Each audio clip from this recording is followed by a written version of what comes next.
that people think they've seen before. And then Glenda says, "Oh, now I know. We were locked up together."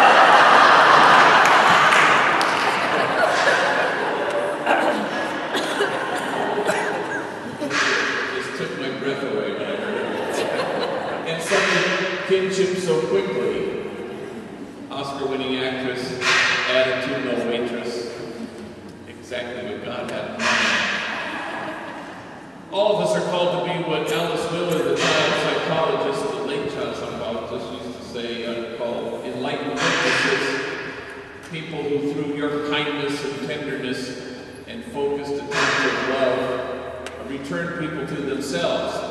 It is never about holding the bar up and asking somebody to measure up. It's really just about showing up and holding the mirror up and telling the truth, knowing that your truth is my truth and my truth is a gang member's truth. It's all the same truth, and here's the truth. You are exactly what God had in mind when God made you. And then you watch, especially people on the margins, as they become that truth, as they inhabit that truth. And no bullet can pierce it, and no 4 prison walls can keep it out, and death can't touch it because it's really that huge. But it's hard for people to see that truth, so occasionally you have to reach in and dismantle messages of shame and disgrace that have weighed the poor down. Marcus Borg, the great scripture scholar, says the principal suffering of the poor all throughout history and scripture is shame and disgrace. And I think that's quite right. In my spare time, Saturdays and Sundays, I'm in 25 different detention facilities where I say Mass on a rotating basis, all the probation camps, about 20 of them, juvenile halls, youth authority facilities. I hand out like thousands of cards to thousands of gang members. And then usually on a Saturday, I'll have 2 masses early in the morning out in Las Afueras. And then I race back to Dolores Mission because I've been there now for a quarter of a century. I know a lot of people. Homies ask me to do stuff. And so it begins. I get back for 1 o'clock baptisms and 2 o'clock quinceañera, and 3 o'clock wedding, and 4 o'clock exorcism. Just checking to see if you're still listening. Knowing that otherwise, so I've never done one of those. But anyway, so I raced home this one Saturday, it's 20 minutes to 1, and I say, well, I probably have enough time to go to my office and, go through my mail all by myself. So I race over to my office, one of our first offices on 1st Street. And there I am, contento, feliz, opening my mail, when all of a sudden this woman barges into my office, and she comes down a little hallway there to where my office is. I find out her name is Lisa. She's 34 years old. This is the first time she's ever decided to step foot in my office. I've seen her around, everybody's seen her around. She's kind of a famous street person, prostitute, heroin addict, gang member, felon. Something of a famous gritona. She's always screaming. She's screaming at the bartender next door who daily throws her out of the bar. You can hear her screaming at the payphones on 1st Street. Just let me stay tonight. Pleading with family members and friends. And this is the first time she's ever walked into my office. And now it's 7 minutes to 1. And she comes right in, I'm behind my desk, she plunks herself down, she launches right in. I need help. Oh, I've been to like 50 rehabs. I'm known all over, nationwide. Went to Catholic schools all my life, she says. Graduated from elementary. I even graduated from Sacred Heart High School in Lincoln Heights. Then she gets quiet and still. And she says, in fact, first time I ever used heroin was right after I graduated. And I've been trying to stop since the moment I began. And I watched as she leaned her head against the wall behind her, and her eyes became like two ponds, water rising to meet its edges and spilling over. And she cried,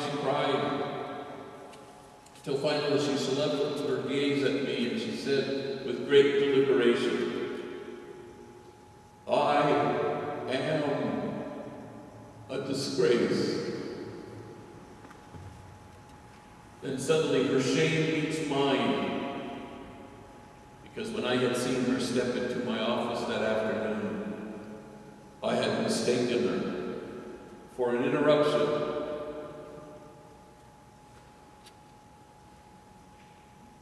It's mutual.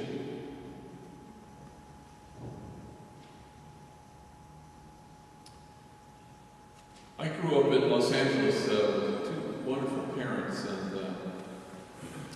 5 sisters and 2 brothers in a big old house. And my mom used to always say, "Don't go to the attic," which of course this is all kids needed to hear. You know, we were shortly thereafter selling tickets to the attic. Come all, the attic. And so one day when she wasn't looking, we scurried up into the attic and we were rummaging through boxes, and we discovered this big old clunky record, this album. And there was one song recorded on it, and it said, "Oh Holy Night," handwritten on the label in the middle. And then it said, Kathleen Conway, which is my mom's maiden name. So we rushed downstairs and we put this record on this little toy phonograph, and we encircled the speakers lying on our stomachs, resting our chins on our fists. And we just couldn't believe our ears when the needle hits the record.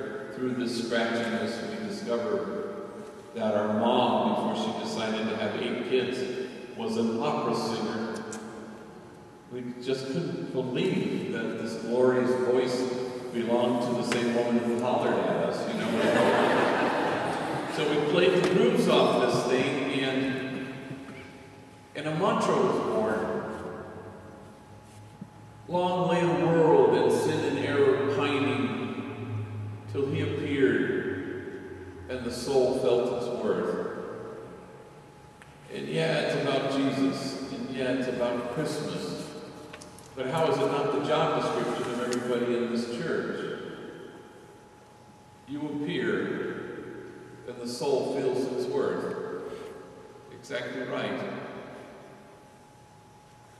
How can we then seek a compassion that can stand in awe at what the poor have to carry, rather than in judgment at how they carry it?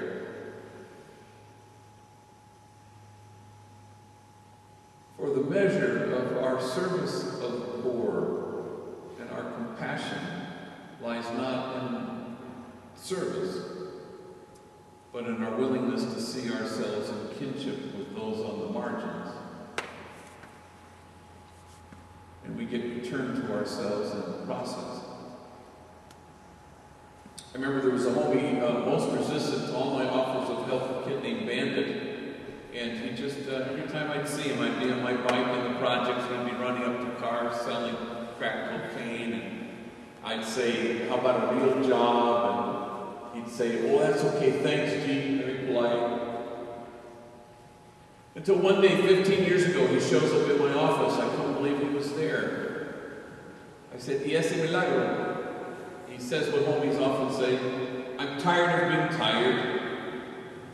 So I direct him to a job developer, and as luck would have it, they find a job for Bandit, entry level, unskilled, low pay, a first kind of job in a warehouse.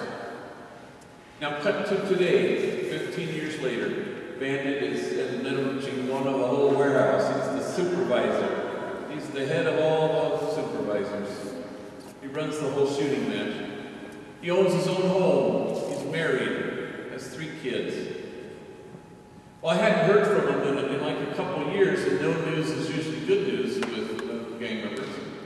And so he calls me one day on a Friday, kind of breathless and paniqueado. And he says, "Gee, you gotta bless my daughter. ¿Qué pasó, mijo? Is she sick or is she in the hospital?" No. On Sunday, she's going to Humboldt College Jessica. She's going to college. But she's a little chaparita, and we're a little afraid for her, because that's way up north, Humboldt College, way up north. Do you think you could give her a blessing before she goes? I go, are you kidding? I'd be honored. Look, tomorrow's Saturday, you know, I have an exorcism at 1. Why don't you guys come at 12:30, and we'll do a little send-off. And sure enough, the next day, they all show up, Bandit and his wife, and the kids, including tiny little Jessica, heading to Humboldt. So we stand in front of the altar, and we situate ourselves there. We put Jessica in the middle, and we surround her with our bodies and our love, and we connect to each other. Everybody touch her. Grab her arm, put your hands on her shoulder, put your hands on her head. And I say, close your eyes and bow your heads. And as the homies say, I do a long-ass prayer. I just go on and on. Somewhere in the middle of this prayer, I notice that we've all become chiones, everybody's crying. And I don't know why we're crying, exactly, except for the fact that Bandit and his wife don't know anybody who's ever gone to college except me. Certainly nobody in their families. So, we kind of wipe our eyes, and I sort of laugh about how mushy, all God, and sentimental. So I changed the subject, and I look at Jessica. So, what are you going to study at Humboldt College? She was very quick. Forensic psychology. I go, damn, forensic psychology. And Bandit chimes in, yeah, she wants to study the criminal mind. And Jessica, very deadpan, turns and looks at her father and then does one of these, And he sees her and gets the joke. Yeah, I'm going to be her first subject. So we go out to the car, and big abrazos, everybody piles in the car, but then Bandit hangs back, and I'm glad he does. And I said, hey, Michael, can I tell you something? I give you credit for the man you've chosen to become, for choosing to walk in your own footsteps. I'm proud of you. And his eyes fill up with tears, and he says, ¿Sabes qué? I'm proud of myself. All my life, people called me a lowlife, a bueno para nada, a good for nothing. I guess I showed him. I said, yeah, I guess you did. And the soul feels its worth. Exactly right. I'm going to just tell one more story, and then I'm going to open it up to questions and answers. So think of your questions. It's a long story, so it'll... But before I do that, I want to thank all of you who bought books. There's still some more back there. I'm happy to stick around afterwards and sign a bunch. If this book does really well, it'll become suddenly Tuesdays with Homie. Or The Purpose-Driven Homie or something like that. Then I can keep my doors open, which is quite the struggle at Homeboy Industries. I don't think we reach as far as up here, but then you don't have Ralph's here, do you? Ralph's is just Southern California, all the way to San Diego. Well, in 256 stores, Ralph's, we have 6 varieties of salsas. Recipe from Patty Sarate at the Homeboy Cafe.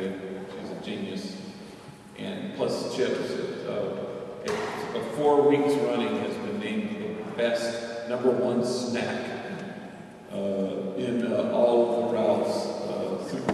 Super Bowl put us over the top. So anyway, so between salsas, chips, and that book back there, and we keep our doors open. So if somebody asks to borrow the book, look them straight in the eye and say, buy your own damn book. The paperback just came out last week, I guess, and March 1st, the audio version is somewhere in stores or on Amazon or something. They wanted George Clooney, but they got me. So, and the book came out about a year ago, March, and about a month before that,